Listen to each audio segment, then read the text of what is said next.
Sabay-sabay natin alamin ang mga kaganapan na nangyayari sa ating bansa.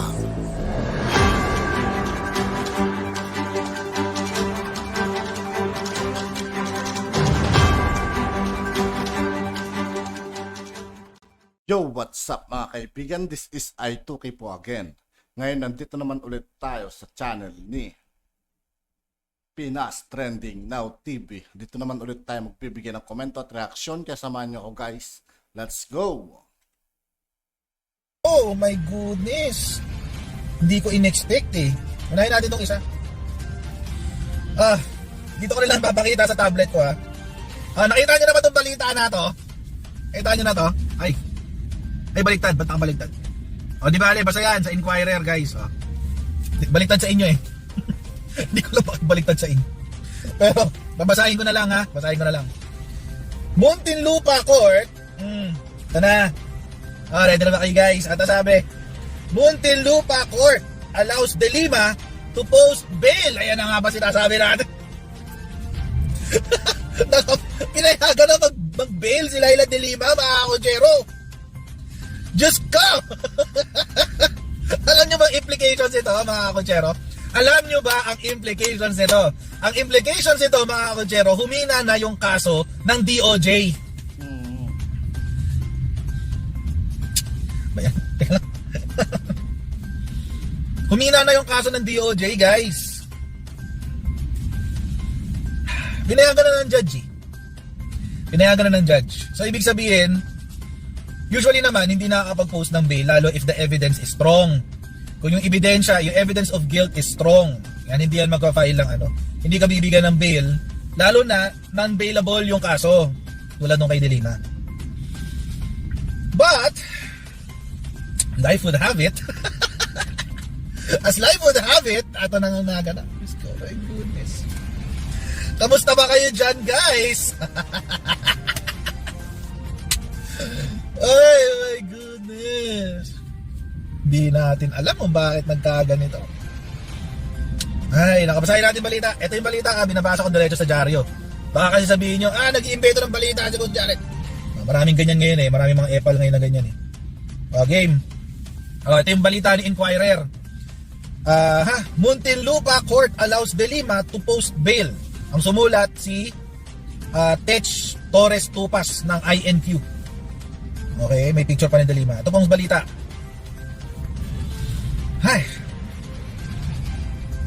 The Muntinlupa Regional Trial Court has granted detained former Senator Laila De Lima Lima's bail plea for her remaining drug case, sabi ni Attorney Bonnie Tacardon. Si Attorney Bonnie Tacardon, siya yung abogado ni Laila De Lima. Siya yun. Sabi pa. Ito yung sinabi ng, ito ba yung ito yung utos ng judge. Motions for reconsideration of the concerned accused are granted. So ito yung sinulat ng judge si Hener M. Gito, si Judge Hener M. Gito ng Muntinlupa RTC. Motions for reconsideration of the concerned accused are granted. Thus, the order of the court dated June 7, 2023 is reconsidered. Consequently, accused De Lima, Bukayo, Dayan, Sanchez, and Dera are allowed to post bail in the amount of 300,000 pesos each. Maliit na halaga na lang to. Maliit na halaga na lang to. 300,000 pesos. Ayos. De Lima's co-accused are former Bucor Chief Franklin Jesus Bukayo, De Lima's former aide Ronnie Dayan, De Lima's former security aide Jonel Sanchez, and Jad Dera. Tumina yung kaso. Alam niyo mga kutsero, ang cause lang naman nito kung ba tumina yung kaso, primarily is because of the recantations. Ang dami nag-recant, di ba? Lahat ng state witness nila nag-recant. By the way, kapag nakikita nyo nanginginig-nginig yung yung camera, pasensya na po kasi nasa loob ako ng sasakyan. Hindi ako makapag-live sa loob ng ng coffee shop, maingay. So, ay nga. Yun ang ganap. Humina yung kaso because of the recantations. Malamang sa malamang. Hindi ko pa nakikita yung yung decision. Wala pa yung decision eh. Hindi ko pa nakikita. Pero for most probably, yun ang dahilan dyan. State prosecutors accused De Lima and Bukayo of tolerating the illegal drug trade inside the National Penitentiary from May 2013 to May 2015 when she was Justice Secretary. Totoo naman yun. Nangyari naman kasi talaga yun. Ang problema, hindi nga ma-link. Kasi ano eh, ang susi kasi dito, si Bukayo tsaka si Dayan. Sila yung kumbaga, si Dayan yata yung kumuha ng pera, tumanggap ng pera para ibigay kay De Lima. So, siya talaga yung link. Eh, ang problema, nung bumaba si Digong, lahat sila nagsipag-recant. Lahat sila nakipag-recant. Nagsipag-recantan lahat nung bumaba si Digong. So, well, yung iba naman, yung iba nauna na, no? Before pa bumaba si Digong, nag-file na ng recantation. Yung iba. Pero yung mga sumunod, eto na, pagbaba na ni Digong. Uy, may aksidente. Anyway, sabi, De Lima has repeatedly denied the accusations, claiming she was a victim of a political witch hunt by then-President Rodrigo Duterte.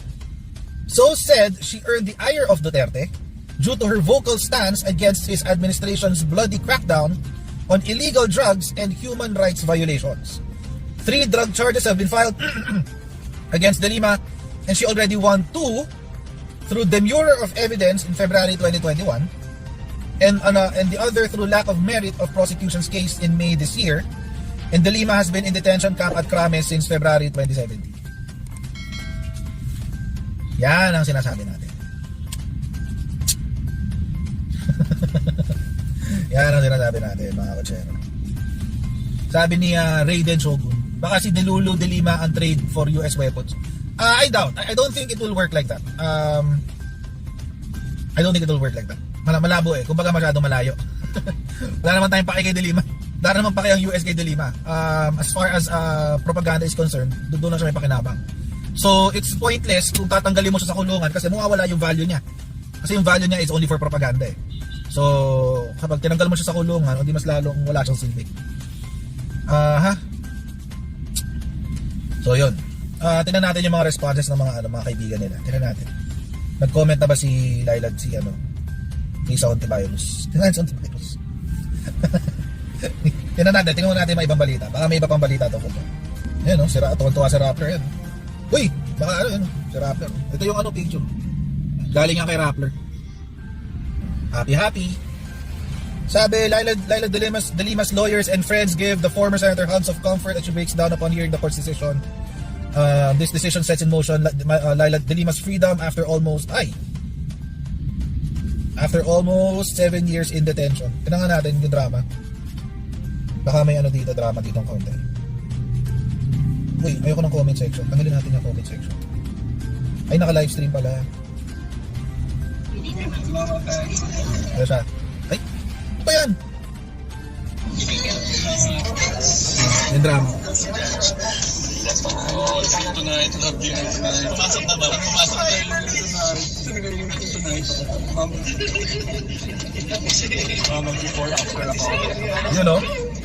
Tutuwa siya o. Sila title ng column ko na nasulat na. For tomorrow, page 1 by 1. Nakasulat na raw yung title ng column niya, sabi ni Lavinia.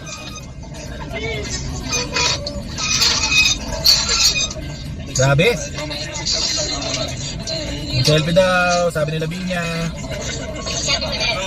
Anyway.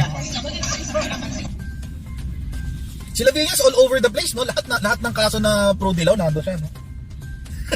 Si Tony Lavinia. Tingnan natin iba. Nag-ano na siya, nagme-medical exam na siya, si Laila De Lima, ayan. May medical exam na siya kasi palalayain na siya. Balita to ng Radyo Pilipinas. Nasaan na yung Tingnan natin mga comments sa mga kaibigan niya. Ito lang pala comment niya. Yan lang pala comment niya, guys. Risa. Good news! Sa wakas, Laila De Lima, nakalaya na. Mabuhay, Laila. Tapos sabi niya, ito yung sa balita. Ayan, si Lisa Ontiveros. Ayan. Sabi niya, visibly relieved, Deputy Minority Leader Senator Lisa Ontiveros hails the decision of a Muntinlupa Court to grant her friend and former colleague, former Senator Laila De Lima, yung granting nga ng bail. Ontiveros says De Lima's almost 7-year detention is partly an indictment of the state of Philippine judicial and political processes. Woo! Woo! Grabe. Grabe. Sabi na ano lang talaga to si De Lima eh. Propaganda woman. Ay, nako. Oh, ito pa yung ano. Basahin natin kay Krappler. Mas may detalye yung kay Krappler. Ito kay Krappler. Ayan.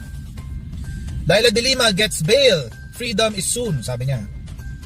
So, sabi nung judge, in assessing the totality of evidence presented by the prosecution, the court is of the firm view and holds that accused De Lima, Bukayo, Dayan, Sanchez, and Dera should be allowed to post bail as the prosecution was not able to discharge its burden of establishing that the guilt of said accused is strong. Ayun na nga. Mahina daw ang ebidensya, mga kutsero. Ay, nako. Kayo ba? Anong palagay niyo? Ako, for the most part, hindi ko muna I cannot say anything about the decision.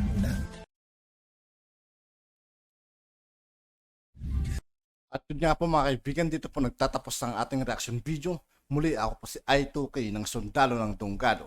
Maraming salamat sa patuloy na pagsuporta. Peace out.